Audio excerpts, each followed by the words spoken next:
બોલ ગોવર્ધનનાથ કી જય, બાળકૃષ્ણલાલ કી જય. મત્સ્ય અવતાર, મહાસમુદ્રમાં સત્યવ્રતનું રક્ષણ.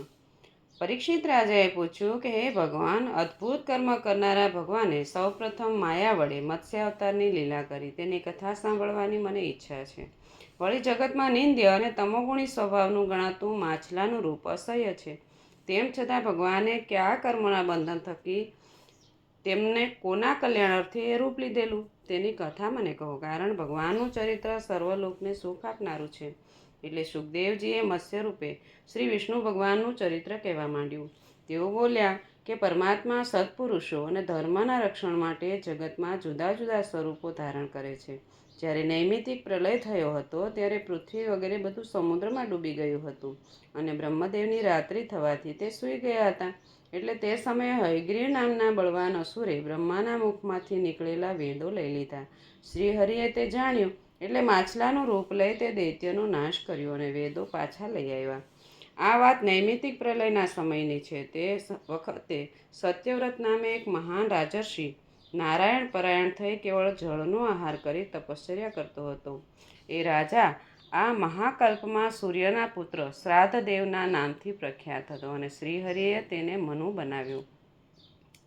તે સત્યવ્રત રાજા કૃતમાલા નદીના કિનારે તપશ્ચર્યા કરતા હતા. એક દિવસ તેઓ નદીમાં ઊભા રહીને જળ તર્પણ કરતા હતા ત્યારે તેમના ખોબામાં એક માછલી આવી. તેમણે તે માછલીને ફરીથી પાણીમાં નાખી દીધી. માછલી ફરીથી જળ સપાટી પર આવી કહેવા લાગી, હે દિનવત્સલ રાજન, જળમાં તો નાની માછલીને મોટી માછલીઓ ખાઈ જાય છે, માટે તમે મને આ જળમાં કેમ નાખી દીધી? મારું રક્ષણ કરો. રાજા તેને પોતાના કમંડળમાં નાખીને આશ્રમમાં લઈ આવ્યા.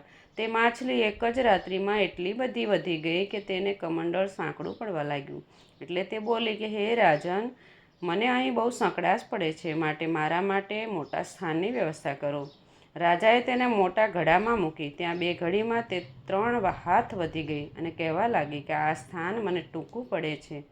હું સુખેથી રહી શકું એવું વિશાળ સ્થાન તમે તૈયાર કરો.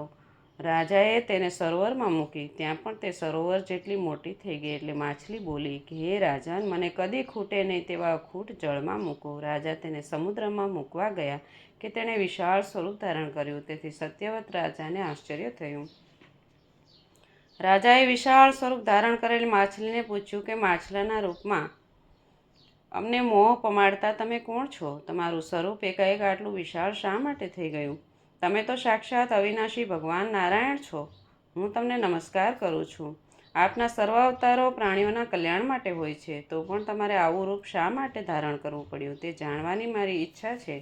તો મત્સ્ય ભગવાને રાજાનું પ્રિય કરવા કહ્યું કે હે રાજન, આજથી 7મા દિવસે આ ત્રૈલોક્ય પ્રલયકાળમાં ના સમુદ્રમાં ડૂબી જશે. તે સમયે હું એક મોટી નૌકા તારી પાસે મોકલીશ. તું સર્વ પ્રાણીઓના સૂક્ષ્મ શરીરો, વનસ્પતિઓનો બીજ અને સપ્તર્ષિઓને સાથે લઈ તે નૌકામાં બેસી જજે અને નિર્ભયથી ફરજે. પછી મહાબળવાન વાયુને લીધે તે નૌકા ખૂબ ડોલવા માંડશે. ત્યારે હું તારી પાસે આવીશ. એટલે તું વાસુકી નાગ વડે નૌકાને મારા શિંગડા સાથે બાંધી દેજે.